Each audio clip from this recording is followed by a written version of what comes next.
Okay, so as we were saying, there were not very many white people settled in this Lake Ontario and Lake Erie region. Tiny, tiny clusters of people, very, very small, little tiny towns. Um, but mostly it was just natural land with First Nations peoples living on them. But people are arriving now, and they're white and English speaking people who are arriving from these 13 colonies that are no longer called the 13 colonies. They're now the United States of America. And a lot of them settled in the Niagara Falls area. They settled in places that are now called like Kingston, Toronto. All of these places are settled for the first time by these loyalist people. About 12,000 loyalists came and settled into this area, into what will become Ontario.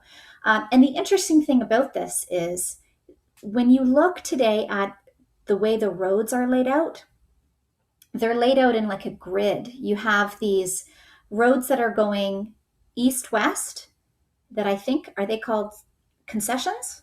No, they're the side roads. The north south roads are called concessions, and then the side roads are east west. And this is all the idea of those settlers, these loyalists who've come in.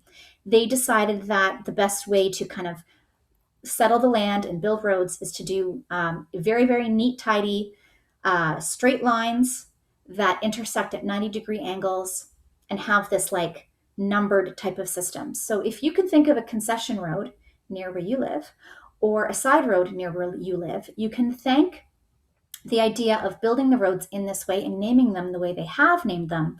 You can thank these loyalist settlers for that, because they're the ones who have come in, and this is the system that they created when they did this.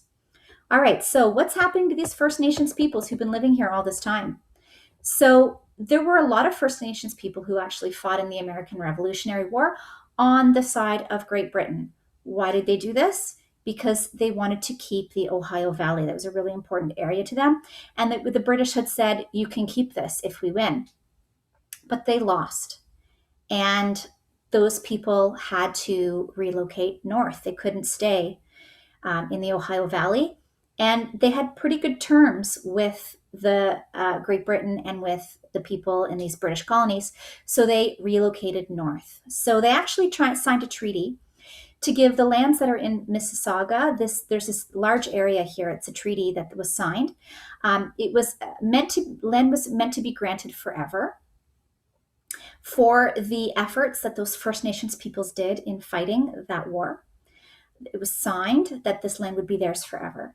However, we know that white people, English-speaking white people, are not really good for their word. So what would end up happening is you have this huge area of land that's supposed to be First Nations territory.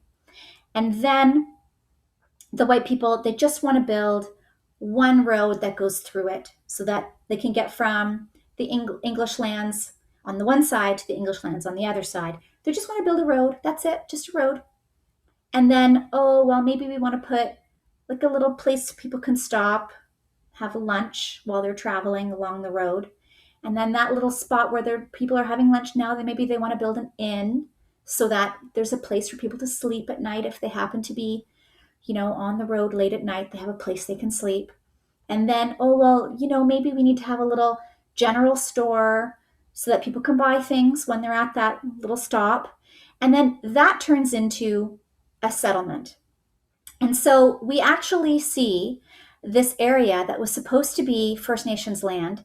It actually is now Brantford and Cambridge. These major cities are located on this First Nation territory. It was supposed to be First Nation lands forever, and it just didn't last. So that's kind of the story about what happened to those people. So these loyalists, they see themselves as heroes. They fought for Great Britain. They fought valiantly. They did everything they could, right? They had a big fight here. So Great Britain should give them something for that. Great Britain should acknowledge their hard work, their efforts. And when they arrived in these areas, they weren't really happy with what they were seeing. So we're going to talk more about that in the next video. But they were really unhappy, mostly because the laws that were in place were these French laws. So this is going to be a problem.